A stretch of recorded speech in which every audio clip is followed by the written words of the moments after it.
Since the debut of Portal nearly 15 years ago, its science fiction inventions have been torn apart by internet scientists. Many thought experiments have been constructed involving the game's main feature, portals, and some of the more interesting ones involve the idea of moving portals. There are a couple of chambers in the game that have moving portal surfaces, but the game won't let you shoot portals on them while they're moving. But for some reason, the neurotoxin sabotage level in Chapter 5 of Portal 2 is an exception. Not only can you shoot portals on moving portal surfaces, but it's a core part of the level, as the player uses the moving portals to cut the pipes on the neurotoxin generator with a laser.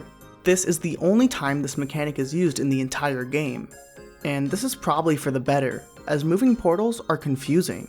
There's a famous problem named the portal paradox, which involves a cube being crushed by a moving portal, and it's clear that there really is no consensus on how the moving portal affects the momentum of the cube.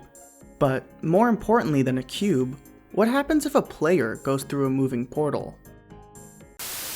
One thing I really like about Portal 2 is all the decorations. They've got these really cool Ratman dens that have like graffiti art and... Yo, they got the disc plates? Yep, disc plates are the awesome metal posters that will light up any room with their interests or just generally great art. There are over 1.4 million artists on the platform, so there's a bit of something for everyone. Disc plates are mounted onto your walls with magnets, allowing for quick and easy installation with no tools. Because of this magnetic mounting, you can also swap posters out super easily and with zero hassle. Displate has also partnered with many brands to bring you some of the coolest posters out there, like Fallout and Elder Scrolls designs from Bethesda, and a massive collection of comic book themed art from DC and Marvel. So thanks to Displate for sponsoring this video. Check them out and use the link in the description to get up to 42% off your order. Alright, so back to moving portals. The neurotoxin sabotage chamber is laid out in a very particular way, so that the player cannot enter any portals whatsoever. So if we want to use moving portals, we'll have to try to use a different level. To get more specific into how moving portals work, they're turned on and off by a console command titled SV allow mobile portals. Under normal circumstances, this command is set to 0. When the game loads the neurotoxin sabotage level, this value changes to 1, allowing the player to shoot portals on moving surfaces. Then, once the level is completed, the game sets the value back to 0, and it stays like that for the rest of the game. But there's quite a clever solution to enable this value for other levels.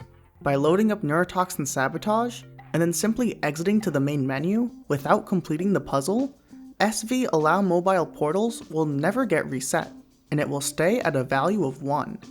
The player can now load up any level from the challenge mode menu, and take it on with moving portals. You could also technically use cheats to change the value manually in the developer console, but that's no fun.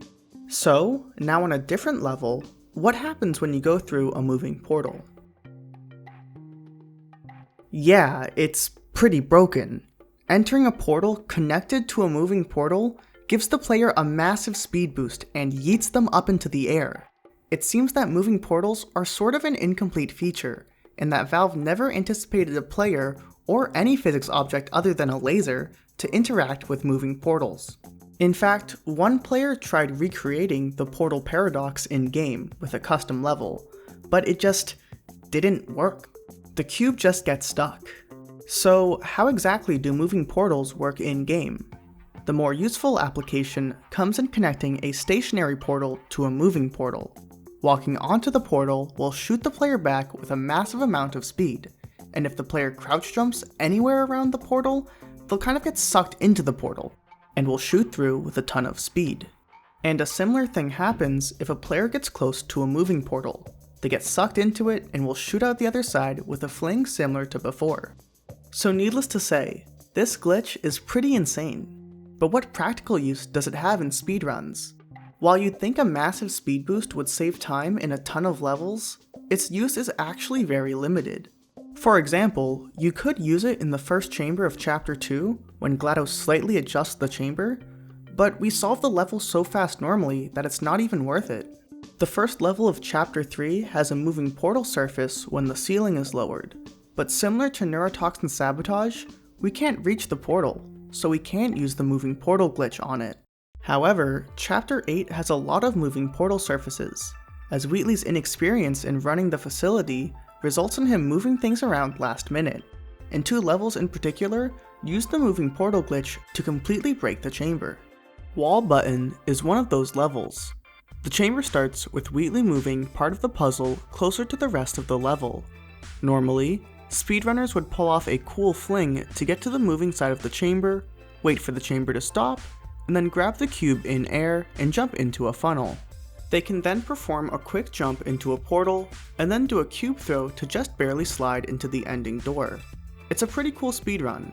One key thing here is that the chamber is severely slowed down by the moving part of the level, as the cube dropper only works when the chamber is done moving, so you have to wait for the sequence to finish. But that doesn't stop us from saving time with moving portals. By shooting a portal on the moving portion of the chamber, we can get to the other side of the level by boosting through and smashing into the cube dropper. Then we activate the button, which will drop the cube the instant the chamber is done moving. We can then come back to the other side of the level and prepare to do a moving portal boost, timing it so we catch the cube out of the dropper in mid-air. From there, the rest of the run is identical, but with the moving portal glitch, we can save around 2 seconds in Wall Button and pull off one of the coolest speedrun strats in the game. The other chamber that uses this glitch is called Propulsion Catch, and it has quite an elegant solution with the moving portals glitch. Normally, speedrunners would use the excursion funnel crouch fly glitch to fly to the end of this chamber, but upon further inspection, Wheatley moves a small portion of the wall at the start of the chamber, and this is our gateway into using the moving portal glitch. Since the wall in front of the portal surface breaks down when Wheatley moves the level, it just doesn't have collision, and you can just shoot through it with the portal gun, which is incredibly convenient for us since we're able to shoot this portal early. And speaking of convenience, this portal is placed right across from the ending door. So, all we have to do is stand on the stationary portal and crouch jump once the door opens, and we will get flung perfectly into the end of the level. As a result, beating this chamber is sort of restricted behind this ending door opening, which only happens when you look at Peabody after around 20 seconds in. And as a fun fact here, you have to look at Peabody. It's much slower to beat this chamber without looking at this Easter egg. If you turn the other way the entire time, the robot will just stand there, and the door will stay closed, until around 15 seconds of waiting when the game just gives up, and opens the door anyways. The ideal Propulsion Catch speedrun looked a little something like this. Enter the chamber, set up your portals, wait for the looking at Peabody condition to activate and open the door at around 22.5 seconds in, and then crouch jump to fling right to the end of the level. This chamber became incredibly simple to speedrun, as it basically only took a well-timed jump to secure a world record time. As a result, the world record for this chamber would almost always be tied, sometimes between 10 or more runners. But despite being so simple, the chamber still had some evolution to it. A 24.73 was the first seemingly perfect world record for the chamber, achieved in 2015 when the moving portals glitch was first discovered. The chamber would be improved to a 24.71 pretty quickly, with a small amount of time saved from better air strafing and bunny hopping at the end of the level. But the chamber would reach its limit in 2018, when a runner named Spidda would incorporate a pre-walk into the chamber, which basically means he would start walking while the door was opening, and preserve speed into the level. This super small optimization would enter the level 1/100th of a second sooner. Oh, I got a 2470. What the fuck? Wait, really? Yeah, I did. Oh my. To this day, 24.70 in Propulsion Catch is probably the closest we have to achieving a theoretical perfect time in any Portal 2 level, as we're 99.9% sure humans are not going to beat it. But we'll never really know if that time was beatable, because in July of 2019, the moving portal glitch was banned from the Portal 2 challenge mode leaderboards. Much of the community thought that because the glitch required prior setup in that you had to load up the neurotoxin sabotage level beforehand, it was against the spirit of individual level speedruns. Additionally, many speedrunners just thought that the glitch was unfun, particularly with its use in Propulsion catch, and since the glitch only affected 2 levels, it wasn't that big of a deal.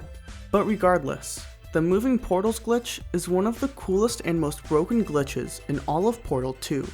So while the internet continues to argue over the laws of physics, just remember that speedrunners never obeyed them in the first place. Thanks for watching.